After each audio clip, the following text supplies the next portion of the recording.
Binanatan ni late Representative Richard Gomez ang media nang hingin ang kanyang panig kaugnay sa nasira umanong flood control project sa kanilang lugar.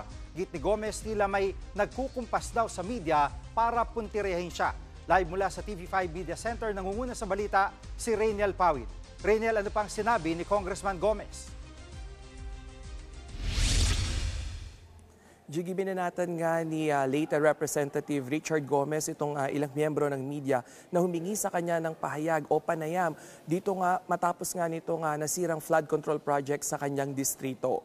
Sa post nga makikita yung ilan sa mga reporters mula sa iba't ibang network na humihingi ng panayam or interview request dito kay Gomez. May nireply naman siya na ilan pero sinenda niya lang ito ng isang link ng video na dapat daw panoorin nitong mga media na ito. At makikita rin dito sa post na ito na hindi tinakpan yung mga pangalan at ilang contact details nga nitong mga media men na naghihingi nga ng panayam kay Gomez. Nag-ugat ito doon nga sa ilan na sa kanyang mga pahayag nitong si Matabog Mayor Bernie Tacoy na sangkot nga to nadadawit itong si Gomez doon nga sa issue ng flood control projects doon sa kanilang lugar. Sinabi pa dito sa post na tila may nagkukumpas dito sa mga media man o sa mga ilang miyembro ng media para nga tirahin si Gomez at may nagpopondo rin umano para sa isang tinatawag na media spin. Sa ngayon ay wala pang pahayag si Gomez at sinusubukan pa rin natin siyang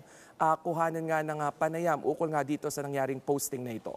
Jiggy. At Rainiel, may reaksyon na ba mga grupo ng mamamahayag tungkol dito?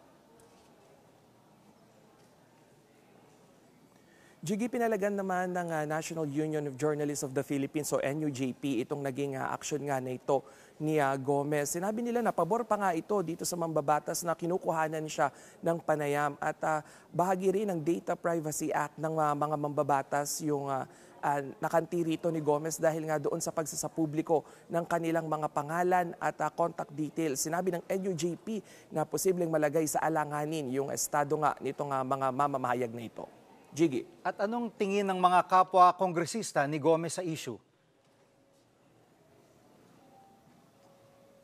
Jiggy, dismayado nga yung ilan sa hanay na mga mambabatas at partikular na dyan si House Deputy Speaker Ronnie Puno at kanyang sinabi na bahagi nga ng kanilang tungkulin yung magbigay ng maayos na impormasyon at magpaliwanag sa taong bayan. At sinabi niya na hindi lamang sa barong natatapos o pagsusuot ng barong natatapos yung kanilang obligasyon sa publiko. Pakinggan natin yung kanyang pahayag.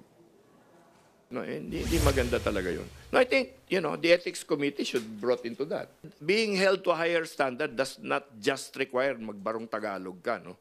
I mean, dapat medyo maayos din yung pakikitungo mo sa lahat ng mga nakasapaligid mo.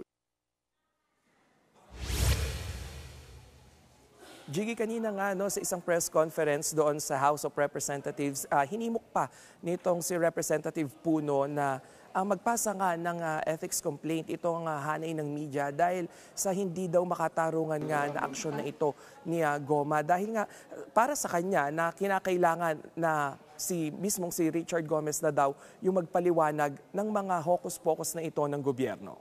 Jiggy. Yan ang ulat ni Rainiel Pawid live mula sa TV5 Media Center. Mga kapatid, Jiggy Manikad po, pagdating sa mahalagang balita sa loob at labas ng bansa, dapat una sa lahat, mag-follow at mag-subscribe na sa social media pages ng News 5.